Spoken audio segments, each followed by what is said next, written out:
Thank y'all. Thank y'all. Now, before we get rolling, I'd love to be able to see you. It's kind of hard with. Can we pull up the full house lights, the tech guys? Because I would love to be able to see everybody. I don't know. Sometimes we pull up all the house lights. I just look. Yeah, that's what I like. I like to be able to see you. Let's start our time together. A quick prayer. In the name of the Father, the Son, the Holy Spirit. Amen.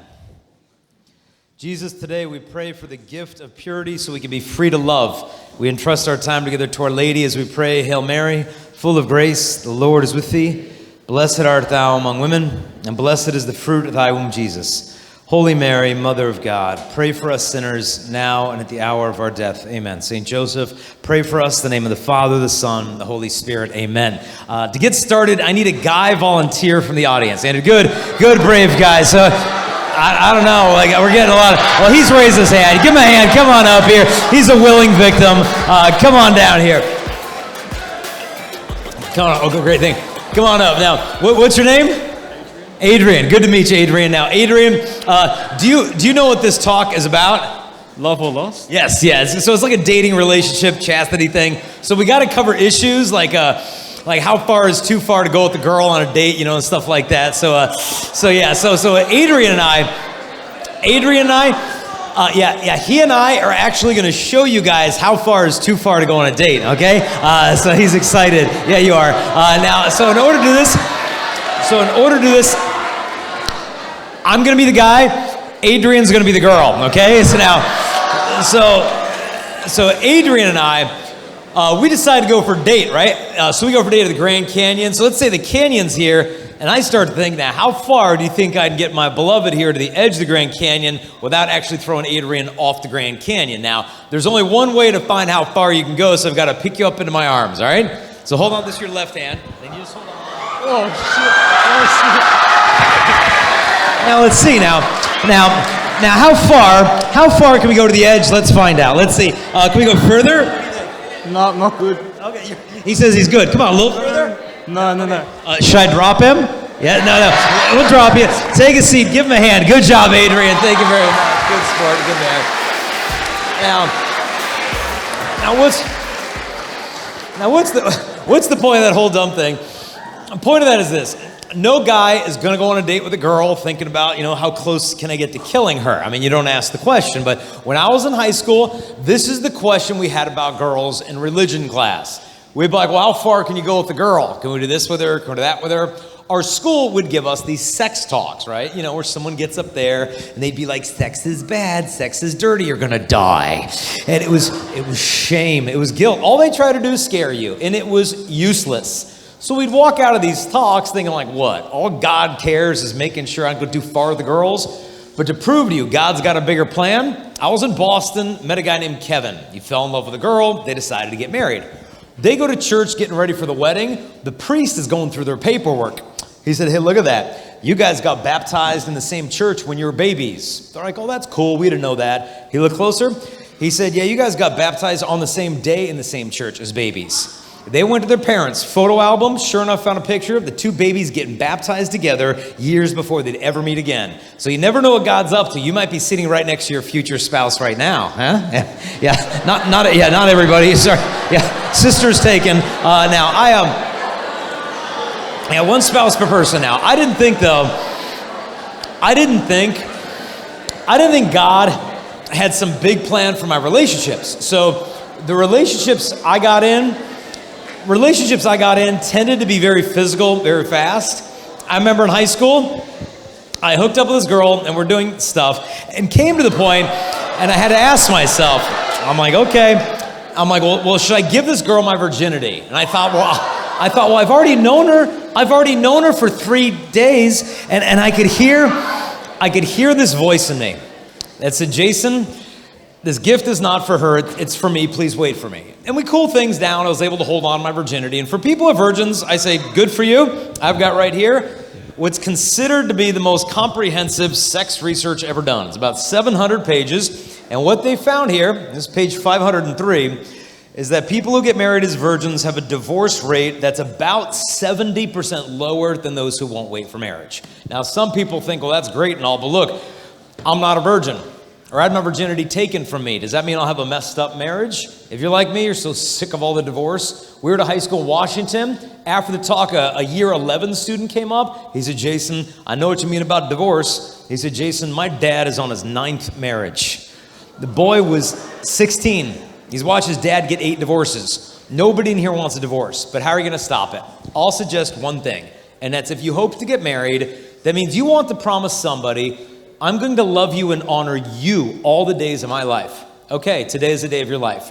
Are you willing to love and honor that person before you meet them? And what I mean is this. Biggest question I always get, how far can you go? Easy way to answer. We're at a high school in Chicago, all boys high school, 800 boys. After the talk, guy raised his hand. He said, okay, Jason, your talk was fun, but can we get specific? I said, sure. He said, I want to know exactly how far I can go with my girlfriend. And I said, that's a fair question. What do you want to do with her? And he was like, and I'm like, oh, great. I said, okay, we're not in 3rd grade. We get mature, specific. What do you want to do? And he's like, cool. Can we do this and this? And he went through a whole list of things. I said, that's charming. Slow down. Pick one. I said, look, I'm going to have you answer your own question. Do you want to get married one day? He said, yeah, I'm going to get married. I said, now, if you're going to get married, that means your future wife, she's out there somewhere right now, isn't she?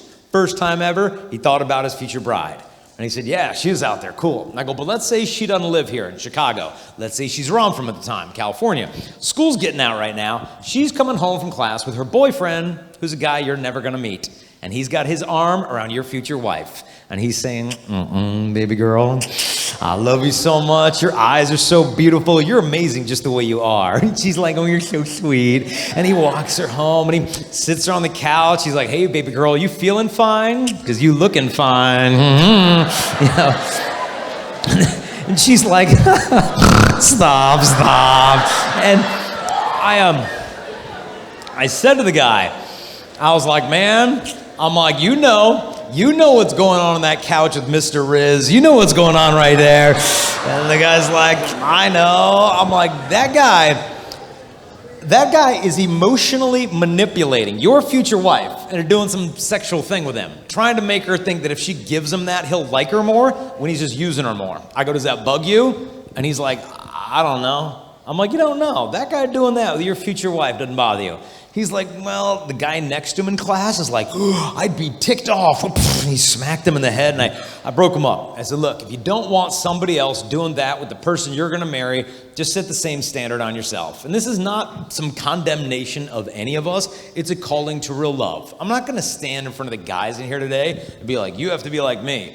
That's a joke. You're a guy. I'm a guy. We're the same. Every guy in here has these temptations to lust or use, but a deeper desire to sacrifice and love. And there's tension going on. What I want you girls to realize, the guys you're sitting next to every day in class, all of us have been lied to about what it means to be a man.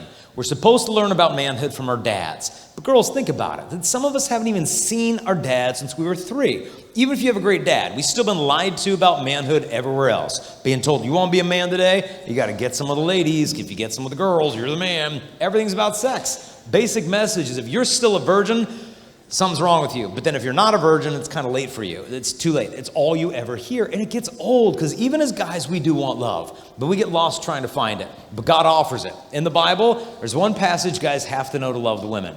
Ephesians 5, St. Paul says to the guys, husbands, love your wife like Christ loved the church, giving himself up for her to make her holy. To do this, the Gospel of Luke said Jesus was praying in the agony in the garden. It said his sweat became like drops of blood and fell on the ground. I know some of you will become doctors, you'll learn about this. It's called hematidrosis, which means under extreme stress, capillaries in the skin can rise up, come in contact with sweat glands that burst, and you bleed from the pores of your skin. Your body becomes a bleeding bruise. And then they'd scourge them. Scourging means they strip you naked, they wrap your arms around a pillar so the back's exposed, they come up to them with whips. At the end of the whips are fishing hooks, fishing weights, pieces of glass and metal, torture him but he's almost dead, beat the crown of thorns into his head, carries the cross about 600 yards, strip him naked, pierce him probably through the wrists, and for hours he hangs there to give himself up for his bride, the church, us. And then St. Paul says, you guys want to get married one day? You be ready to love a woman just like that. And guys hear that. It's like, okay, crucify myself for a girl. How do you do that? I think it begins by not sacrificing the girls for the sake of ourselves, which is what I picked up in high school. Because the influence for me back then of the pornography. And I think porn is the best way to shoot your future marriage in the head. teaching me you girls are things to be used. And when I get bored with you, I'll go to the next fantasy. High school, we laugh it off. Like, I'm not getting pregnant. We're just appreciating women. We laugh it off. Porn was everywhere. Buddies had it. Your friends had it. First porn I ever saw, I was in 2nd grade. I mean, we were riding our bikes in the neighborhood and found some dirty magazine in the street. I'm like, what's that? I'm like, oh, nice to meet you. Like, what do we do with it? My friend said, let's keep it. I'm like, yeah, where do we put it? He said, let's put it at your house. I said, that's a good idea. So ride the bikes to the house, and we get there. I'm like, I'm not putting it inside. I'm not getting busted. I had never seen porn before, but I knew something was wrong. So I said, I know what to do. So we ripped out all our favorite pictures, crumpled them up in little balls, and we shoved them into bushes in front of the house. So we'd come outside and look at them when we wanted. Now, problem is, my dad trimmed the hedges Saturday afternoon, found porn growing on the plants out front, so I got freaking busted by the porn plant. But we got back into it. My high school, it was everywhere. I'm not making it up. One guy in my high school actually passed out porn from his locker to anyone who would vote for him as senior class vice president. He's in the hallway. Vote for Travis. Vote for Travis. I don't know where he is today. He's probably in Parliament by now. But we would just laugh it off. Oh, it's not a big deal. And I know right now, there's guys in the audience, you may be thinking, whatever, I got some stuff on my phone. I'm not addicted. No one's getting hurt. And when a guy desperately tries convincing himself porn is not a problem, the boy gets emasculated. Emasculation means that a young man is robbed of the ability to be masculine. You look at a crucifix, masculinity. Lover empties himself for the beloved. Porn flips it backwards. Guys learn to empty ladies for the sake of ourselves. We miss the point where God made us men, and we didn't even know what we're looking at in the porn. Because when you're looking at porn, you're not looking at some naked body. I mean, we're looking at somebody's daughter who's probably sexually abused as a little girl, but we just laugh it all off and call ourselves gentlemen for enjoying this. Some of the girls in porn aren't even alive. Porn stars have a huge mortality rate. Death by drug overdose, murder, suicide. I got an email from a grandpa. His friend's granddaughter was in the porn industry. Now, she died of a cocaine overdose. After the funeral, the grandpa emails me. And he said, you ever think how sad it is? Like, how many guys out there are still lusting after pictures of this girl on their phone without even knowing or caring if she's dead or alive? I mean, the sickness of lusting after a girl who could be in her grave right now should make any guy that looks at porn step back and think, man, what have women become to me? What have I become to women? Some of the girls in porn aren't even human beings. With AI, they can just completely generate her from head to toe. She does not exist. They've used in some of these magazines cover girls that are completely fake. But scientists found if a guy gets hooked on years of internet porn, it will actually sculpt the structure of your brain to expect every woman to live up to this fantasy of a disposable supermodel. And where does it leave a wife one day? I mean, you think about it today, in one afternoon of looking at porn, a guy could see more perfect women's bodies than any man in history could have ever seen in hundreds of lifetimes. And you get it in one afternoon with no effort, commitment, well, he's back the next day, back the next week. You do it for a couple of years. Jump into marriage, think you're gonna be captivated by one till death do you part, it doesn't happen. My buddy in college had all the porn, and he figured, I'll throw it away before I get married. I went to his wedding. It was a beautiful wedding. He was divorced in 3 months. All he did was take all that lust he had for porn, look at his bride that way, marriage is over as soon as it started. One high school girl said to me, she said, Jason, I found out my dad looks at porn. She said, I used to look up to him, now I can't even look at him. I thought he was a better man than that. She's like, Jason, my dad is lusting after girls who are 2 years older than I am while my mom's sleeping in the next room. And then he erases internet history, thinks we don't know, kisses my mom and goes to work the next day. She said it makes me sick how much I resent that guy.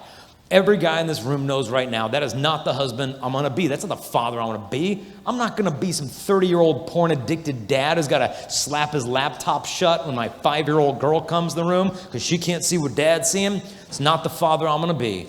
That's why if you trash the porn now and forever, you are being faithful to your bride before you ever lay eyes upon her. And unfortunately, there's a huge myth right now that porn is a guy problem. Girls, no, girls would never look at that. Girls struggle with modesty and emotional issues, but never porn. It's not true. I know a girl who struggled with it for years. She said, you know, when you're a guy who looks at porn, they all know they're into it. It's like they're in this big prison together. Oh, we're all stuck in porn. One day we'll get out of here. But she said, when you're the girl who looks at it, she said, yeah, it feels like prison, but it's kind of more like solitary confinement because you think you're the only girl there. But the fact is, lust isn't some guy problem. It's a human problem. I don't know if you saw Billie Eilish. She was on the Howard Stern show. The middle of the interview, Billie Eilish, out of nowhere, just brings up, she first got exposed to porn when she was an 11-year-old girl. And I wrote down what she said. mean, this is Billie Eilish. She said, the porn, I think it really destroyed my brain. I feel incredibly devastated that I was exposed to so much porn. I got nightmares, sleep paralysis, night terrors from it. And then she said, I started dating guys, and I was not saying no to the things I should have said no to. But she said, I thought that that's what I was supposed to be attracted to. I'm just so angry that porn is so loved, and I am so angry at myself for thinking that it was okay. But like her, a lot of girls start looking out of curiosity. What do I need to look like? What do I need to do? What do I need? Who do I need to be? But like women, you were never created to be porn. You're created to be loved. And if we get rid of that junk, we can be free to love. And I don't think you boys the problem. Don't get me wrong. I think teenage boys the solution to the problem. I got research back me up. You ever wonder how many high school students having sex? I'm like, everybody's doing it? Well, here's the numbers. They've been studying this for more than 30 years. They've found in the last 3 decades, the rates of sexual activity among high school students have constantly been going down. Last year is the lowest they've ever recorded so far. 20% of high school students are currently sexually active. 30% have ever had sex, meaning most high school students are virgins. And then this came out, 15 years of research. High school boys' sexual activity is now going down twice as fast as the girls. And people hear that, I'm like, what? That can't be true. That wasn't on Snapchat. Are you sure that's a reliable source you have? But the change is going on, but you don't hear about it because nobody talks about it. One guy came up to me and he's like, can we talk? I'm like, yeah, what's going on? He's like, can we talk over there? I'm like, yeah, sure, we go over here. He's like, can we go in the corner? And I'm like, we're in this dark little corner. And I'm like, what's going on with you? He said, I'm a virgin. And I'm like, I thought you were going to tell me you had leprosy. I mean, this is a good thing. More people are choosing it. People are starting over. In fact, they found 2 out of 3 high school students who have had sex privately admit they wish they waited longer. It was kind of a disappointment. There's a change that's going on. It's happening at the girls. Modesty's making a comeback. I saw this on the magazine rack. Vogue magazine, naughty versus nice, why showing skin is no longer in. It's a big fashion article showing how modesty is making a comeback. And I'll admit, as a guy, I don't know the pressure you girls are under. Look perfect, eat perfect. My wife was at a toy store, saw a Barbie doll. She's like, ugh, I have to show that to Jason. So she bought me a Barbie doll, and it's for work. And this is what they're giving little girls to play with now. Dude, she got fishnet stockings, short skirt, strapless top. I don't know what girls call these tops. What is it, like a napkin top for you or something? And people complained about, like, Barbie's too skinny, it's not realistic. So you know what the toy company did? They just made her skinnier. So this is what they're giving little girls to play with now. I mean, look at this thing. Like, this is wrong. Like, look, I'm not some dietitian, but I know something's missing from your diet if your arms come off like that, okay?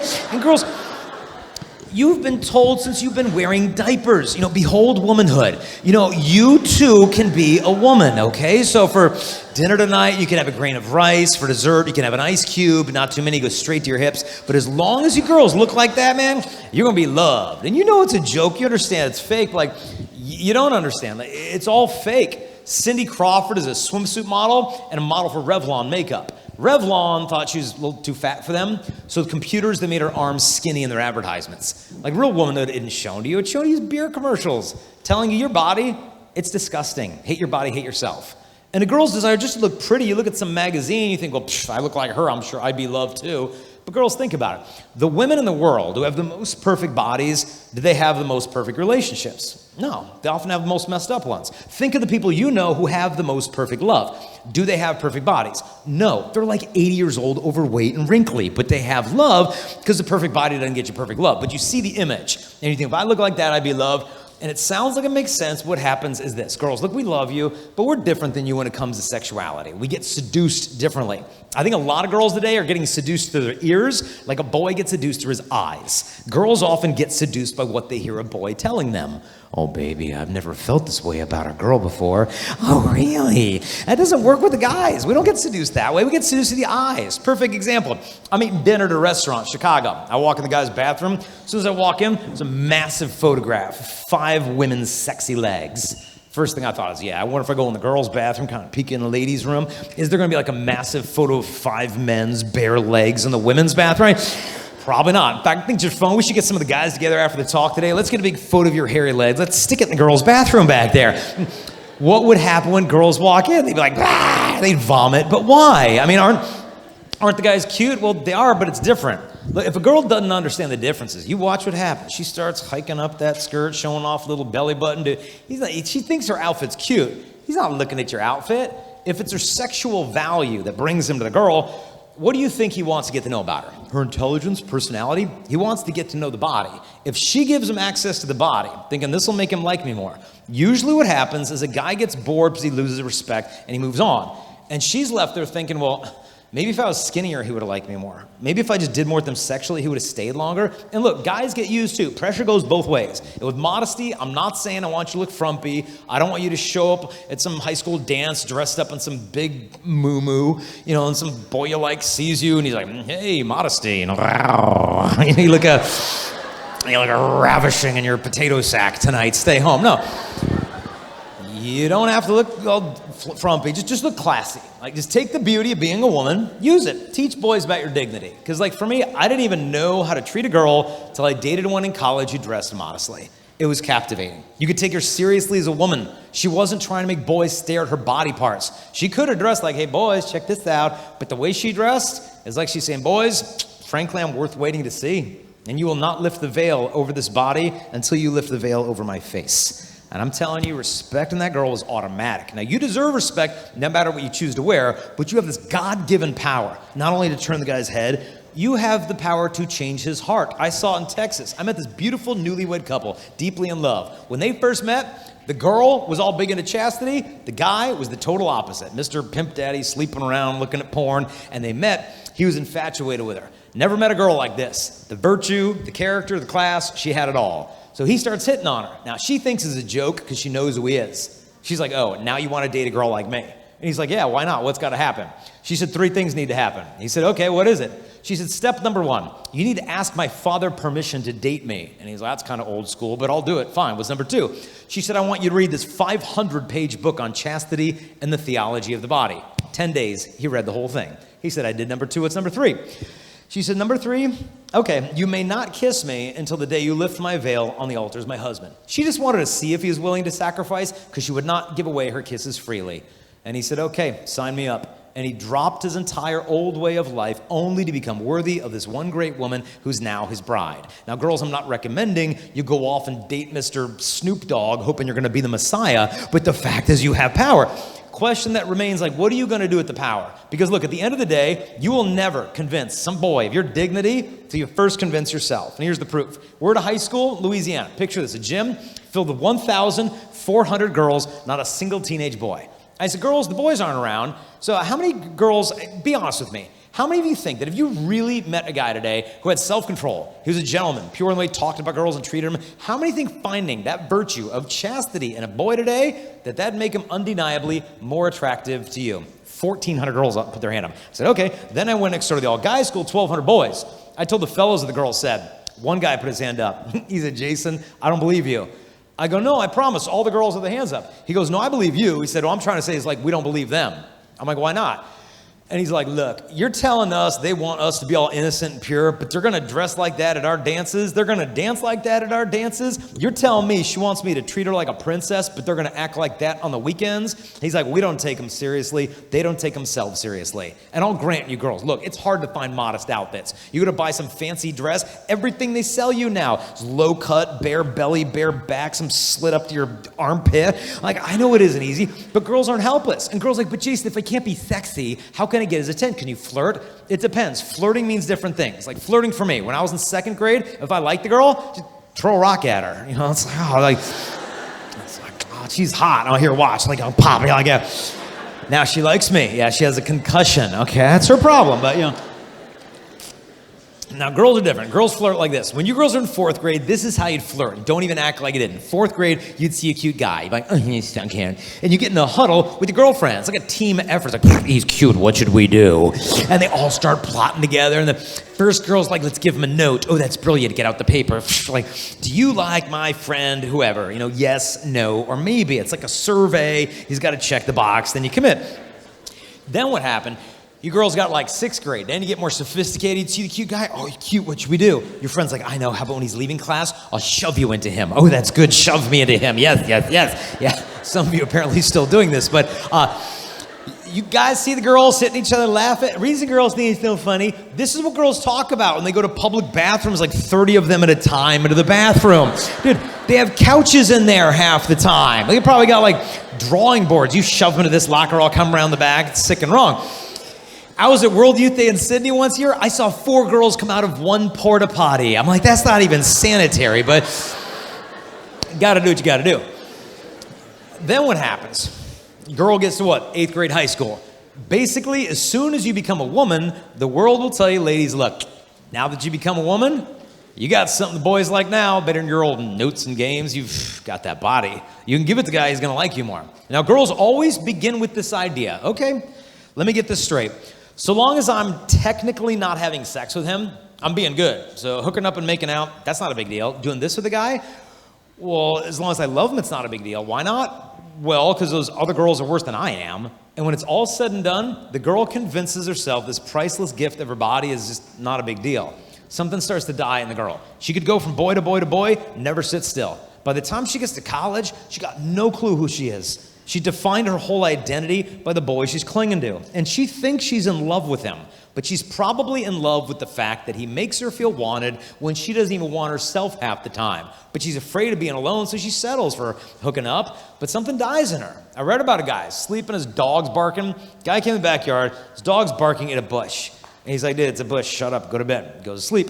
2:30, the dog starts barking. Guy came in the backyard with a stick. Come here, Pooch. Smack, and he beat the dog into submission, back to sleep. 2:45, the dog starts freaking out. The guy threw a fit, cocked a gun. I don't know if he was drunk, but he apparently shot and killed the dog in the backyard, went peacefully to sleep. But then what happened is the robber, who's hiding in the bushes, got out of the bushes, walked over to the body of the dead dog, came inside the guy's house, apparently killed him in his sleep, and robbed everything that he owned. And that dog is like our conscience that tells us right from wrong. And I've said to my conscience, dude, shut up. Don't tell me I should be doing that with her. Don't tell me I should be looking at that. Dude, shut up. I'd kill the voice, do it anyway. Think I'm free. I'm not doing what my mom wants. I'm not doing what the church wants. I'm free.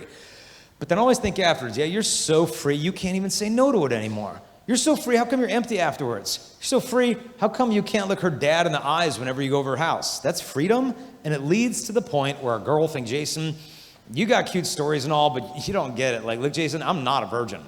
Or Jason, I had my virginity taken from me. Or something bad happened to me when I was a little girl. And what good guy, like you're all talking about, as if I know any, would even want a girl like me, been through what I've been through. Jason, I am damaged goods. It's too late, and once it's gone, it's gone. Okay? I'll tell you one girl I know. She was 2 years old, she had her first memory. It's her alcoholic, unfaithful, drug-addicted, sexually abusive dad beating up her mom. And he divorced, left the family. He's one of these guys out there who's kind of like male enough to get a girl pregnant, but not man enough to be a daddy. And she's raised with no father. She gets to high school. She doesn't know how a gentleman should treat a lady. Football player asks her out. She's thrilled, and they start dating. And he says to her, honey, I've never felt this way about a girl before. I love you. And for her, those words were magic. She never heard that at home. And she said, oh, I love you too. He said, if you love me, show me. She knew what that meant, so she went to her girlfriends. She said, he wants to start doing this and that. What do you guys think? They said, you like him, right? She said, well, yeah, I like him. Then they said, then it's not a big deal. Everybody's doing it. Don't be a prude. As long as you feel ready, get it over with. So she figured, yeah, not a big deal. At the age of 15, she lost her virginity, thinking they'd be forever in love. She said, in all actuality, all respect was thrown out the window, because she said after a while, he didn't want to spend time with me anymore. He was basically spending the time with my body. Because when a girl's getting used, she knows it.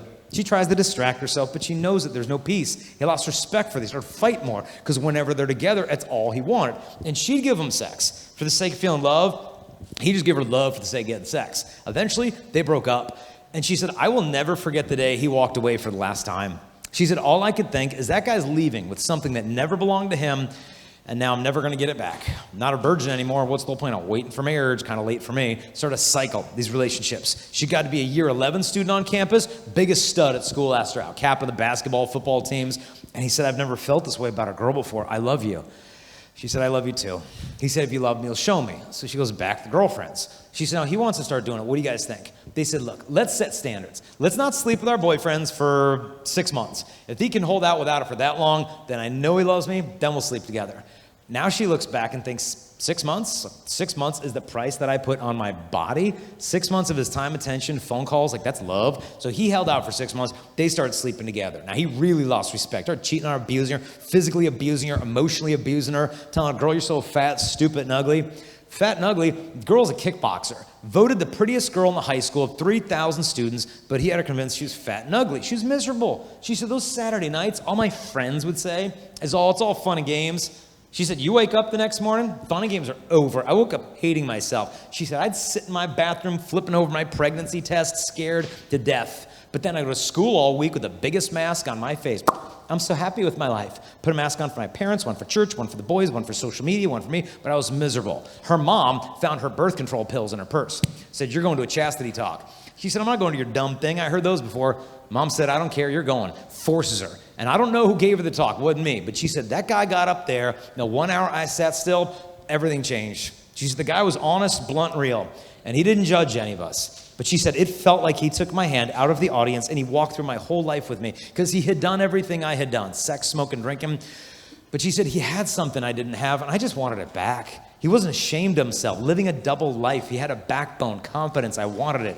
So after the talk, she went up to him. They talked for a long time. She took his advice, hey, start over. She went to the sacrament of reconciliation, got a clean soul, and then wrote the list. 60 things she dreamed of in a future husband who never again would she settle for less. And that weekend, the guys called her up. Hey, girl, want to hook up? We're going to this guy's house. She wasn't dumb. She knew what they wanted. So for the first time ever, she said no. And she stayed home a little lonely and wrote her first love letter to her future husband. I said no to them tonight out of love for you. I'm respecting my body this night out of respect for you.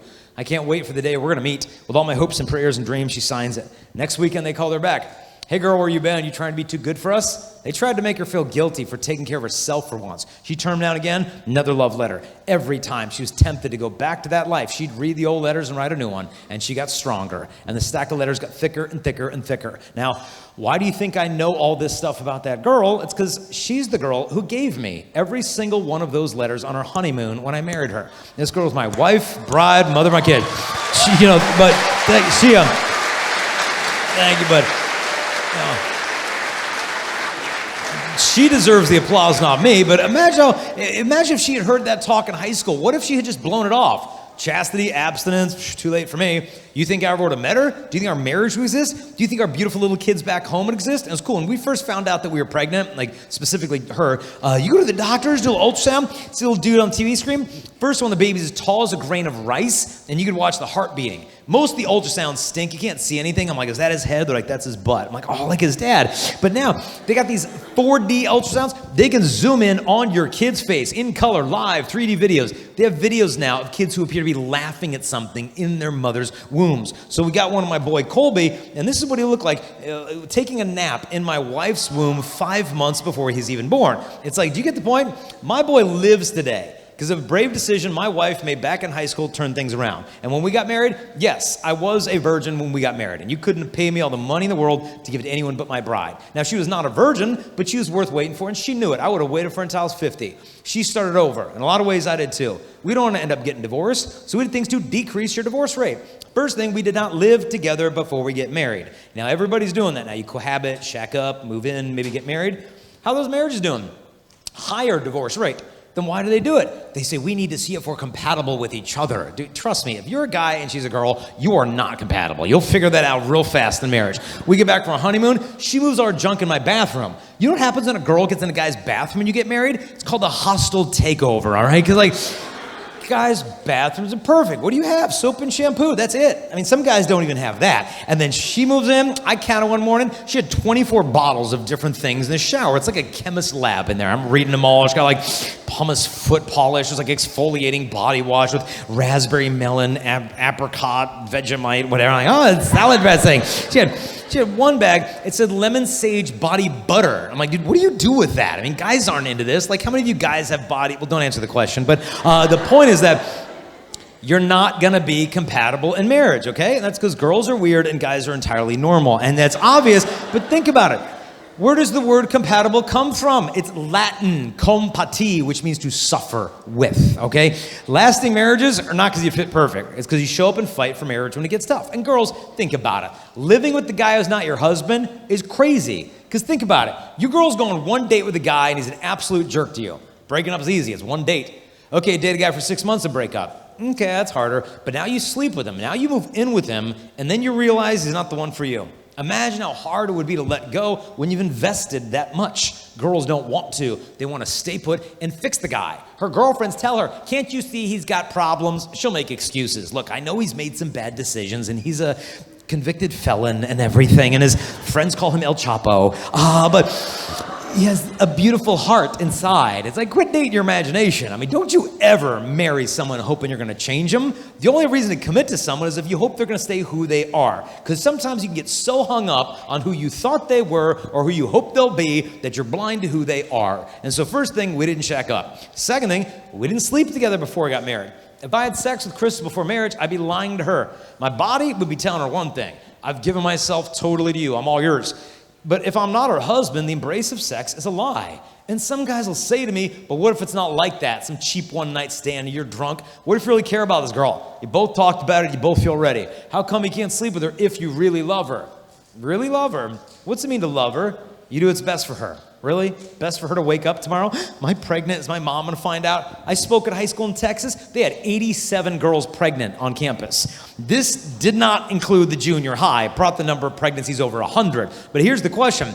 How many pregnancies do you think that school would have if it were the guys who could get pregnant? Girls, wouldn't it be fun just for 1 month of each year if guys could get pregnant? Let's say December is now male fertility month. I mean, what would happen? Guys would be like, it is National Abstinence Awareness Month. This month I've got my pledge card, my purity ring set to go for 30 days. Everything would be different. Dates would be different. Imagine some like rugby player with a girlfriend and she starts flirting about sex. He'd be like, well, I'm not ready for sex. Coach would kill me if I got pregnant on the team next year.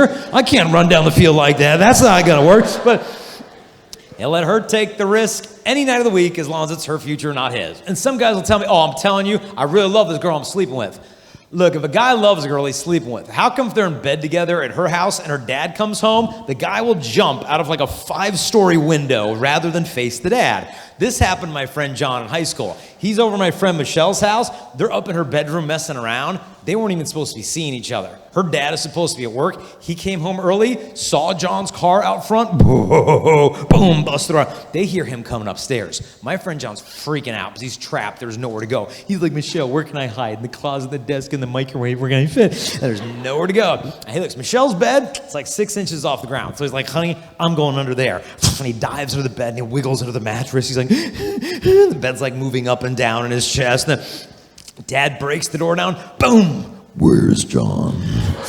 Now, Michelle's smooth. She's like, John who? It's like, sweetheart, the bed's levitating behind you. There's a clue. So dad comes up to the bed, looks underneath you. My friend John is on the floor in the corner, shivering like a rat under the bed. Like, what is he doing there? I mean, if he really loves his girl, why does he know, boy, you better hide from the man who loves her the most?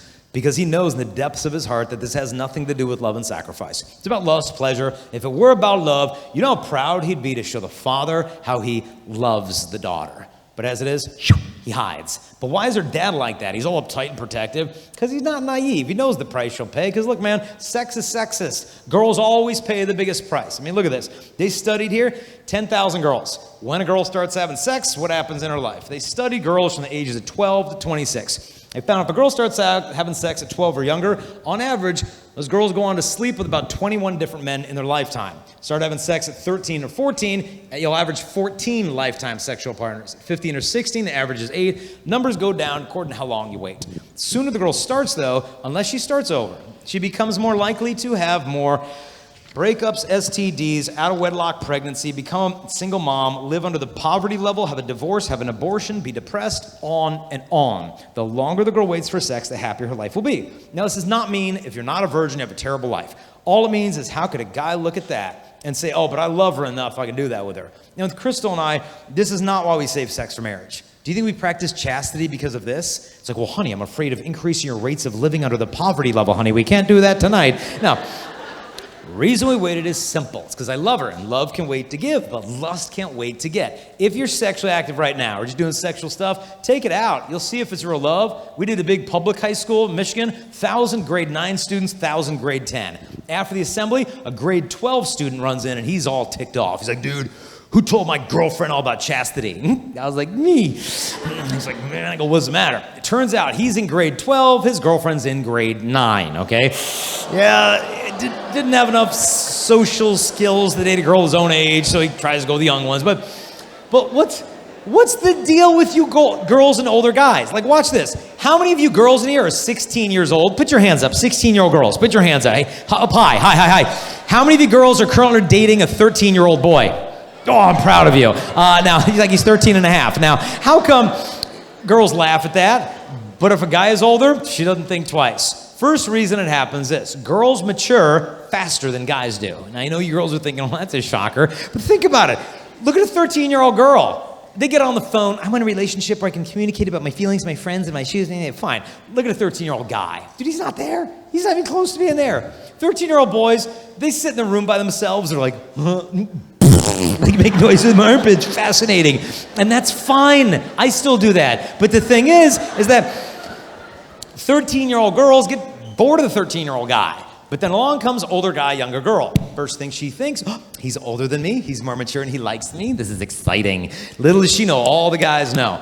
The younger she is than you, the more easily she'll give in to your desire because she's afraid of rejection. I'll bet you girls whatever you want. Most of the time what's going on right there, the girl's probably looking for the love she never got from her own dad, but she's not going to find it in the arms of another man. From the time you girls are 2, you want her to know, Daddy, am I beautiful? Do you love me? Do you want me? Do you notice me? Or are you even going to be here for me? Girls, I'm sorry. Look, if your father is absent or he's abusive, you go in the world with the question not answered. Then the older guys show up. Yeah, I notice you. Yeah, I want you.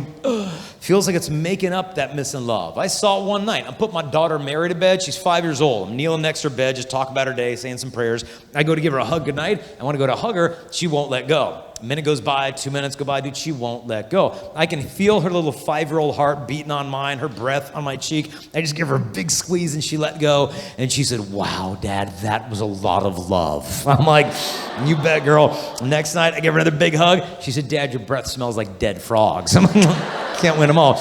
Next night, I give her another big hug. She said, Daddy, what would happen if your eyeball fell out? And I'm like, dude, what are you talking about? But I saw it, though. That first night, her heart was like a sponge, just awaiting the love of the Father to fill it up. If that heart of yours is not filled up with real love from home, it explains why it's easy to settle for things like lust, because at least you feel wanted for something. But these poor girls, man, they haven't heard the boy's line before. You know the number one thing he'll say to get you in bed is, look, I love you so much, and you know I'd never pressure you to do anything sexual that you're not ready for. I totally respect that. We can wait until you're comfortable with it. And she thinks, oh, you see, he's sweet. But if you watch it, he'll sexually take from her everything she's willing to give. He's not guarding her innocence, he's wearing it down. Her girlfriends tell her, can't you see he's bad for you? It's like she's deaf. She's like, I know he has problems, but he smells good. I can't break up. I don't know what to do.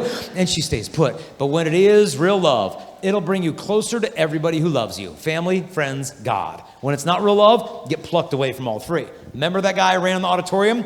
Who told my girlfriend about chastity? I said, me, what's the matter? He said, I just saw my girlfriend the hallway after your talk. She looked all happy, and now she won't sleep with me anymore. I want to find out what happened to her. I said, oh, you could sleep with her again one day. Marry her. He was like, oh. I go, isn't she worth waiting for? He said, no. It's the love test. You want to know if a boy loves you? Well, here is your chance to find out. And sometimes he does. Big football player came up after the talk. He said, Jason, your talk got done an hour and a half ago. He said, I went back to class. I couldn't hear anything the teacher was saying. He goes, Beyonce, I'm having sex. He said, I'm sleeping with the girl, university, college girl. And he goes, but I love her. I know I love her.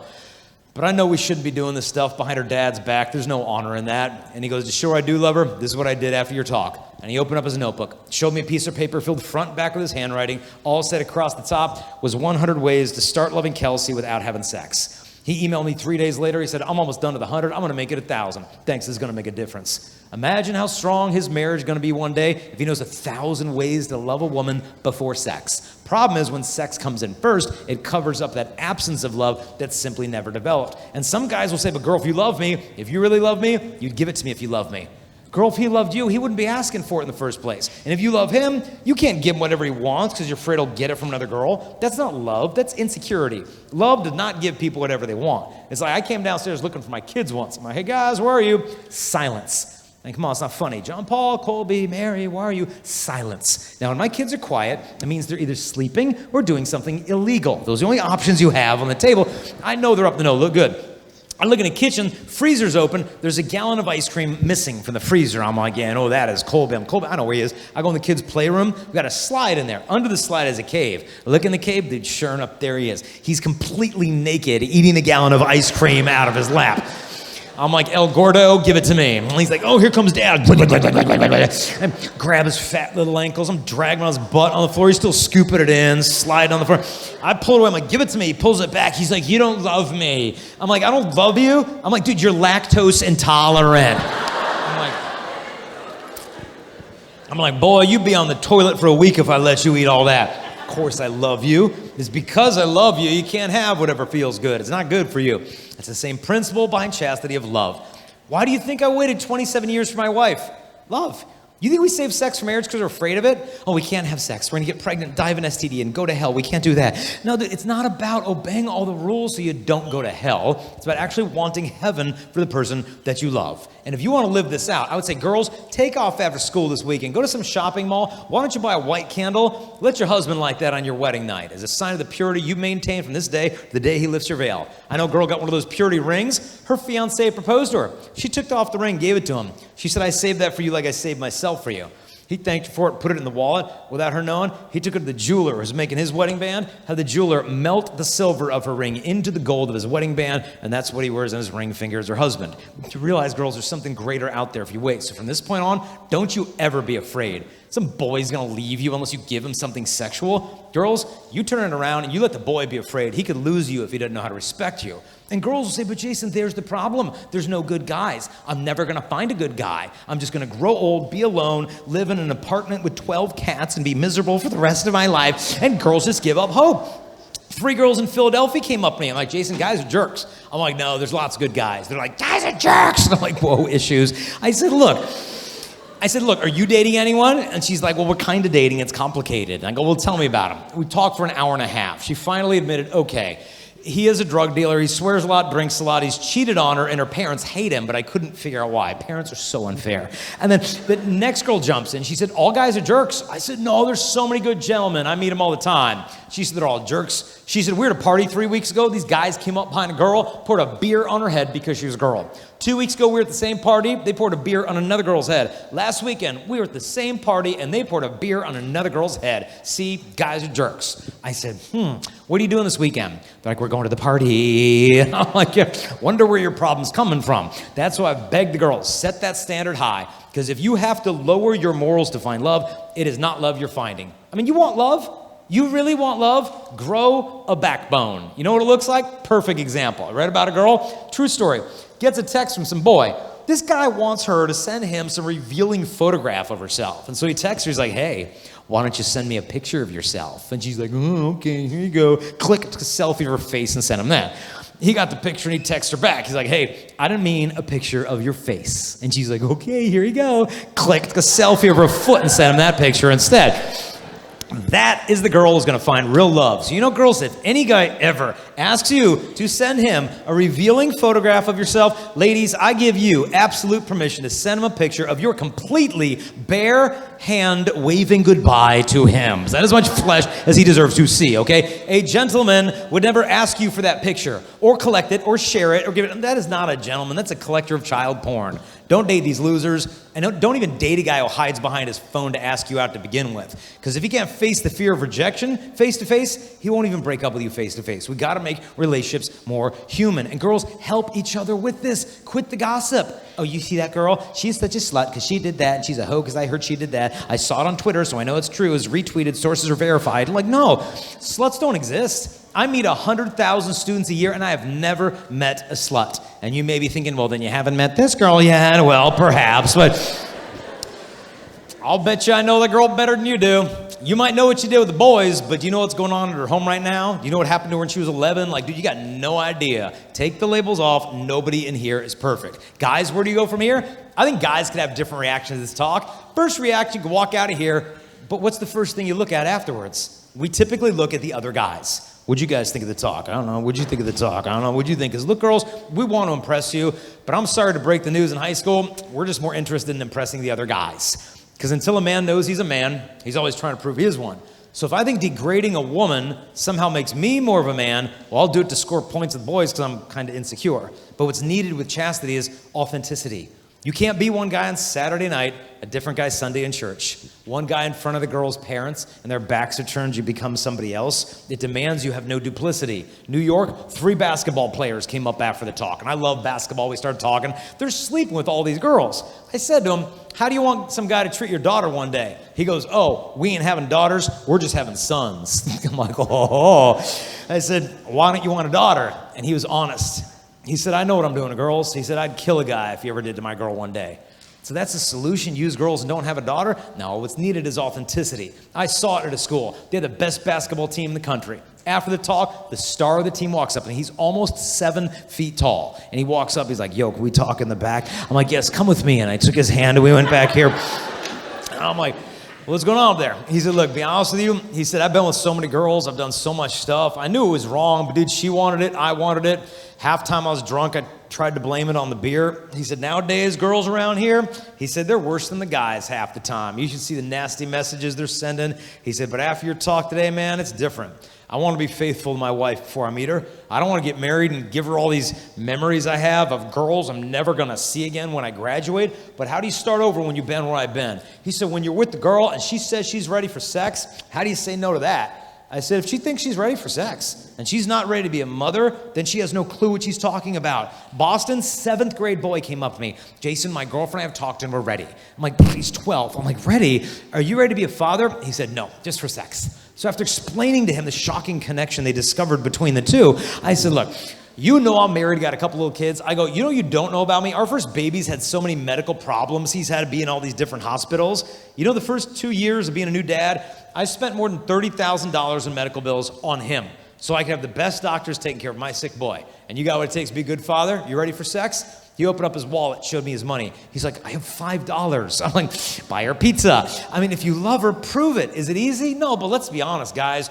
We cause 90% of our own temptations by what we look at and who we hang out with, but then we want to blame it on the girls for why it's hard to be pure. You want to make it easy? Find good friends. My friends in high school were terrible if you want to be pure. Best friend and I were driving home from school. He pulls his car. I mentioned this yesterday, but into the parking lot of a pornographic adult bookstore. I'm like, what are you doing? He's like, I want to go in the nudie bookstore. I'm like, don't go in some nudie bookstore, you filthy little pervert. And he's like, well, I'm going in there. I'm like, I'm not going in there. I'm not some perv. My porn's at home. You know, I'm sitting there like 15, 20 minutes. I'm like, what is he doing? I look at my watch. Yeah, I have a confirmation class at church soon, and I'm waiting in the parking lot of some filthy bookstore, waiting for the best friend to get out. It dawned on me, Jason, you made a stupid choice of friends. You might have a lot of good friends, but you don't have friends that are good. But I found those friends. Campus ministry, youth group, man, a lot easier to live a good life because you always become like your friends. Second thing to make it easy, only date a girl if you can really see yourself marrying her one day. My friend Philip did this. 8th grade, saw the girl he's going to marry, points her out to his mom. Hey, Mom, you see Tiffany? She's a good girl. I like her. She's beautiful on the inside and the outside. They stayed friends through junior high, friends through high school. There's no rush to date. At the end of high school, they made a clear commitment that saved sex for marriage. Guy's an incredible athlete, quarterback of the football team, got a scholarship to North Carolina State University to be their quarterback. The guy won the most valuable player award for every bowl game he played, and then he and Tiffany got married as virgins. Then he got drafted by the National Football League, and he was our quarterback for a long time in San Diego for the Chargers. His name is Philip Rivers. And he said, Jason, one of the ways to date pure Tiff is we've got the same standards. Like if she was tempted, I'd be strong. If I was tempted, she'd be strong. Tiffany told my wife, so our kids play together, Playboy bunnies used to come to the football games wearing her husband's jersey, number 17, calling out to him from the crowd, hey, Philip, come here, waving an invitation to a party of the Playboy models up in L.A. My wife said to Tiffany, well, what did Philip do? Tiffany laughed about it. She's like, nothing. He ignores them. She has peace because her husband's a man of God. He'd bring a priest with him on his road games so he would never miss Mass before the big game on Sunday because he knew purity is a gift from Jesus Christ. And if you want it, he'll give it to you. So if you want it, go get it. If you're Catholic, go to confession. If you're not Catholic, maybe open the Bible, Psalm 51 for a clean heart. But if you're Catholic, go to confession. Some people are like, I'm not going to confession. What if I tell the priest what I did? That's the point. What do you think, you invented a sin? What is he going to call the Vatican afterwards? I've never heard of this before. Pope Francis. Dude, Pope Francis wouldn't care. He'd be like, no hablo inglés. Click. So just go, man. You feel so much better afterwards. The problem is, a bunch of you have already been to confession, but I'll be frank with you, your confession stinks. Your confession's like, hey, Father, forgive me, I did this and this and this. Well, what about that? Oh, that? We don't need to talk about that. That happened a while ago, kind of embarrassing. Why don't you get rid of that other stuff? I'll kind of hang on to this one. Doesn't work like that. Some guy tried to do that to Saint Padre Pio. Yeah, good luck. Saint Padre Pio could read your soul. Padre Pio said to the man, you live near water, but you don't wash.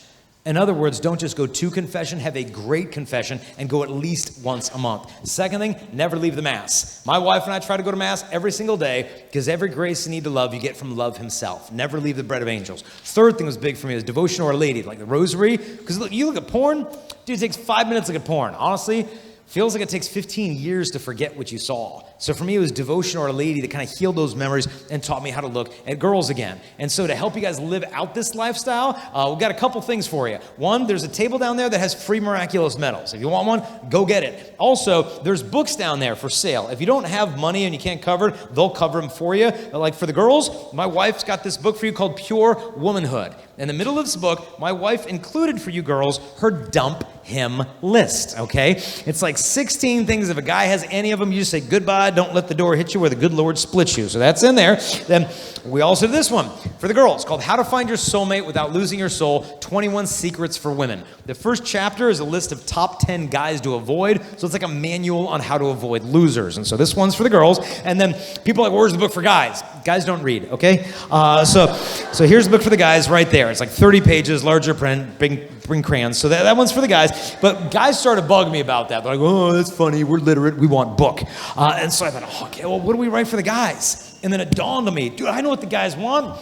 All the guys ever get told is what you can't do with a girl, right? Down to this and down to that and down to that. Okay, whatever. Then you get off to the university. It's like, okay, I got this down. I can't sleep with my girlfriend. Can't look at porn with my girlfriend. Can't have an abortion with my girlfriend. I can't clone my girlfriend. I learned that in religion class. Okay, I know everything I can't do with a woman. What am I supposed to do with one? Oh, we don't teach that. Good luck in college. Bye. It's like, that's not fair. That's what we need, the book on dating etiquette. So I started writing the book, and then I quit. Because I'm like, dude, guys don't care what I think about dating. Guys want to know what the girl thinks about dating. But here's the problem. Girls don't want to tell the guy what they want the guy to know because they want it to come from him and not from her. Like, how do you get around this? So I look at our social media analytics. We got more than 100,000 single girls following us on social media. So I said, ladies, I'm writing a book for the guys on dating etiquette. Would you just tell me what you wish we knew about dating? How do you want to be asked out? How do you not want to be asked out? Where do you want to go on a first date? Or how can a guy break up with you without ghosting you? Give me some specifics. I'll put it in the book for the boys. Leave your comments below. And I posted it. And oh boy, the floodgates opened. Women submitted more than 30,000 words of feedback, but it was gold. And we put what the women said in this book for the guys called The Dating Blueprint, where we get super specific. Like when you ask a girl on a date, okay, for one, you can't ask her out through a text message. It's cowardly, it's lame, and it's insincere. When you ask her out on a date, use the word date. Don't say like, we should hang out. Just like, well, hang out? Like, what does that mean? Like, does that mean like you're going to take me on a romantic riverboat cruise? We're going to like sit in your basement and play Minecraft? Like, what do you mean hang out? Use the word date. And if she says yes to the date, plan the date. Don't sit around, what do you want to do? I don't know, what do you want to do? I don't know, we can play Clash of Clans, Clash Royale, Brawl Stars, Sidewalk Surfer. Like, no, plan the date. Like, put thought into this thing. Where do you go? Guys are like, oh, dinner and a movie. No movies. Women said that's the number one place they don't want to go on a first date. Why not? Dinner and a movie. Dude, think about it. You take her to the movies and you bring her home. I really enjoyed getting to know you better tonight. And she's like, what? Like, we just watched Kong beat up Godzilla for 3 hours. You think you know me better because of that? No. Take her to a place you can talk, have fun, get to know each other. But the most important chapter in this whole thing is the last one, and it's on how to date your wife. And I put it in there because I met a woman once, and she said, Jason, I've been married for 30 years. She said, you know, last date my husband took me on was the night he proposed to me 30 years ago, and he's never taken me on another date since. 3 decades, no dates. Contrast that to a friend of mine who lives in Texas. He's been married for 20 years. Never once has he ever missed his weekly date night with his bride in 20 years. Rain or shine, he takes her on a date. It doesn't matter if their kids are sick in the living room, like throwing up in buckets. Like, they don't care. They'll just drug him out with Benadryl and have a date in the kitchen at midnight. Like, he's going to have a date with his wife. And I'm telling you, man, that guy's kids are going to know how to date because their parents never forgot how to date. You want to know why dating is such a mess? It's because so many of our parents forgot how to date each other. Now we got a culture of single people who pretend like they're dating. The dating people behave like they're married, and the married people seem to think they're single. Everything is out of order. And so this book for the guys tries to put it back in order. But before you ask a girl on a date, guys, we just got one challenge for you. And that's this. You're not allowed to ask a woman on a date if you're still looking at porn. You can't do it. You cannot ask a woman to commit to you unless you're prepared to be faithful to her. And good guys will say to me, look, I get it. Porn's bad, and I'm trying to get rid of this stuff, and I'm good for like a month, and then I mess it up. And then I'm good for a couple weeks. And then, I don't know, I just get bored, lonely, angry, stressed, tired. It's back to old habits. How do I break free once and for all? So Matt Fradd and I wrote this book together called Forge. It's a 33-day game plan on how to find lasting freedom. So this stuff and a bunch of other books we did is down out there in the expo hall. But the best gift we have for you is this. I got thousands of people praying for you. Last place in the states I spoke in Louisiana, I asked more than 1,000 students to be praying for you on this trip. Yesterday, I gave a couple talks. I asked all them to be praying for the students I speak to. This morning, I spoke at a high school 45 minutes away. I asked those students to be praying for you. And before I did the talk this morning, I just put something on Instagram, Twitter. Hey, I got a couple talks today in Australia. Please pray for the students. Oh, I check comments afterwards. Hey, we're praying for you all in Kenya. We're praying for you in the Philippines. All these prayers are descending on you. All I ask in return, please pray for all of the students I speak to. Because who knows, I could speak to your future husband or wife a week from now. You never know what lifestyle they could be in today, so I beg your prayers. And I know one woman, she was like 16, woke up, I need to pray for my future husband. Prayed for the guy, and then they get married. She said, I prayed for you when I was 16. There's my diary. He said, I used to have a journal back then. Let me see if I can find it for fun. Finds his journal. He said, that's the year I was in the war. He's a veteran. She said, what does it say that night?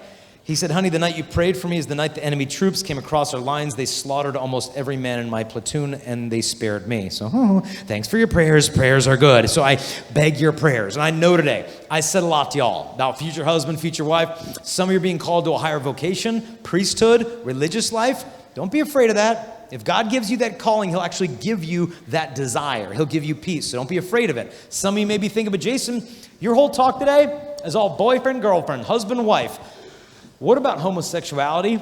How does any of this even apply to me if those are the attractions I experience? I think if you experience homosexual attractions, the world is going to tell you, look, you only have two options in your life, okay? Option number one, hide in a closet out of fear that if anyone knew you had those feelings, they'd hate you and be bigoted against you. Or if you don't want to live in a closet, and who would, come out of the closet, embrace your sexual attractions as your identity, forget about God, the church, and the Bible, and do what you want with your body.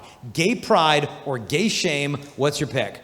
Now imagine if you felt stuck in the middle. Well, I don't want to throw away God, but seriously, shame? Why do I have to live ashamed of something I never chose to begin with? It's not like I woke up this morning, oh, it's Friday, I'll be attracted to guys today. It doesn't work like that. Will people hate you for having these feelings? Yeah, I'm sorry, some people will. You see them on TV, they got their protest signs. They're like, God hates gays. I'm like, God hates your stupid sign, all right? That's what he hates. But the problem is, fanatics like that make everybody think that if you believe in traditional marriage, you're just a hateful, homophobic bigot. But that's not true. I was at the store buying a frame of a painting someone gave me of Pope John Paul II.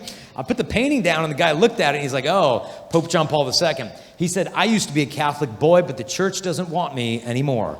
I'm like, oh, what do you mean the church doesn't want you? And he opened up to me about homosexuality. I said, no, church wants you. This is your home. God wants you. God loves you. I love you. He's like, what church do you go to? We had a great conversation. 2 weeks later, I came back. I'm like, hey, Eric, how you been?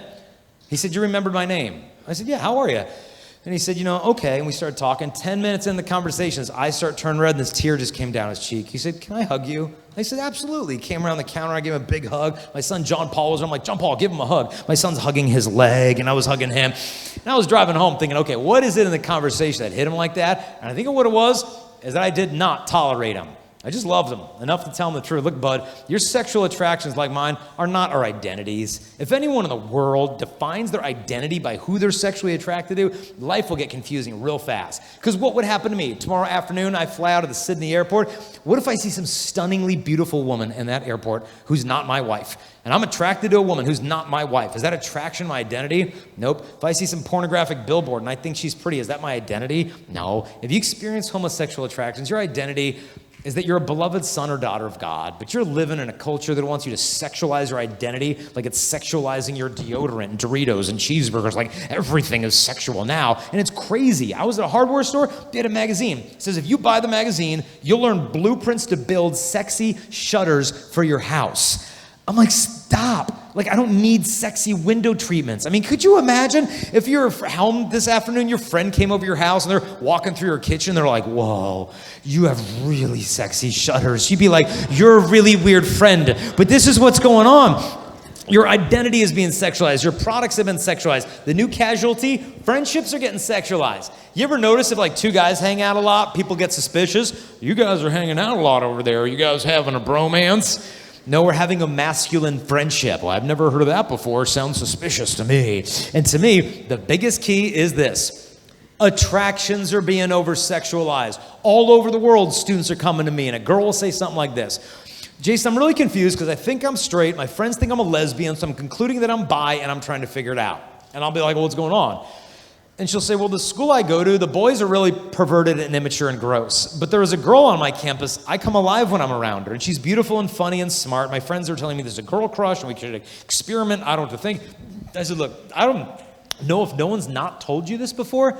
You're supposed to be repulsed by everything repulsive. You're supposed to be attracted to everything attractive. So your friend here, her wit, her charm, her beauty, doesn't that draw you to her? She said, it does. I said, look, I go to a Bible study. There's an 85-year-old man in our class with this gigantic beard, and I'm completely attracted to that guy. I mean, his sense of humor, his joy, his wisdom, I just want to be around the guy. Because guess what? Not every human attraction is a sexual attraction. And I'm telling you, this girl's eyes lit up. She said, I've never thought about it like that before. That makes so much sense. Now look, it isn't always that cut and dry. Some people do experience sexual attractions, member to the same sex. How does chastity apply to them? Don't take my word for this. Go to our website. Easy to remember, chastity.com. Click the button LGBT, watch the videos, read the blogs. They're all done by friends of mine who experience these attractions and have found joy in embracing everything the church is teaching about sex, chastity, and marriage. But don't take my word for it. You got to watch them share their stories. And I know today I said a lot to you about boyfriend, girlfriend, but like I said, I think a lot of you right now probably don't have a boyfriend, girlfriend. Good. Don't be like me. I started dating in grade 7. One girl back then actually broke up with me because I forgot that I was dating her. I was like, oh, it's like high maintenance. But you're under this pressure, like, you don't have a boyfriend, you don't have a girlfriend, you never kissed anyone before, it's grade 3. What are you waiting for? It's, and it's ridiculous. But the way I look at it, my high school was 1,000 students. Today I'm friends with 2 of them. My wife's high school, 3,000 students. Today she knows none of them. Your life is going to go way beyond your school. That's why one girl told me, she said, Jason, you're right. You don't go to high school to find a husband. She said, you go to high school to find your bridesmaids. I said, girl, you get the point to take your time. Because when a girl doesn't take her time, you know what happens. She meets a cute guy. They start flirting, they start texting, then she kisses him. Now she's emotionally married. She's like stalking him on social media, 2 o'clock in the morning. She's picking out her wedding dress on Pinterest. She's only known the guy 3 weeks. 4 weeks in, reality hits. Boom. Ooh, I didn't know he flirts with other girls. I didn't know he drinks. I didn't know he looks at porn. I didn't know he builds a methamphetamine lab in his closet with his friends on Wednesdays. Like, I didn't know that. Sweetheart, thus the point. Take your time, find yourself. Love will find you. Now, last thing is this. If I only had 60 seconds to talk to you, this is the only thing I'd say. If there's only one thing you hear from me, it's all it's got to be. If after hearing this talk today, maybe your heart's heavy, you got some thinking you got to do, all you need to know is one thing, how God looks at you for doing that stuff. And this is how he sees you. Dad, a few years ago, dropped his kid off at preschool. He said, I love you, I'll pick you up after school. Promise come get you. Dad went to work. Huge earthquake struck Armenia. The dad shoots back, it's too late, school's collapsed, faculty's dead. Dad shows up, I know my kid's in that school. Starts tearing off the rocks and the glass. He dug for an hour, 5 hours. His knuckles are bleeding open, his back is cramped up. He dug for 20 hours. People told him, look, they're gone, accept it. Dug for 30 hours. Like you guys, fathers one day, you dig for your kid forever. 38 hours later, he said, all I could think is the promise I had always made to him. No matter what happens, I'm always going to be there for you. 38 hours later, lifts up a board. Under that is the face of his son. And he looked down upon his son, and his son looked up to him and said, Papa. And his son turned to 14 kids trapped alive with him and said, see, I told you my daddy was coming to get me. I told you that he promised. This is the love of God your Father. It doesn't matter how far away you think he's been. Today he's here to welcome you home. You guys have been an awesome audience. I love you guys. Have a beautiful life. Thank you.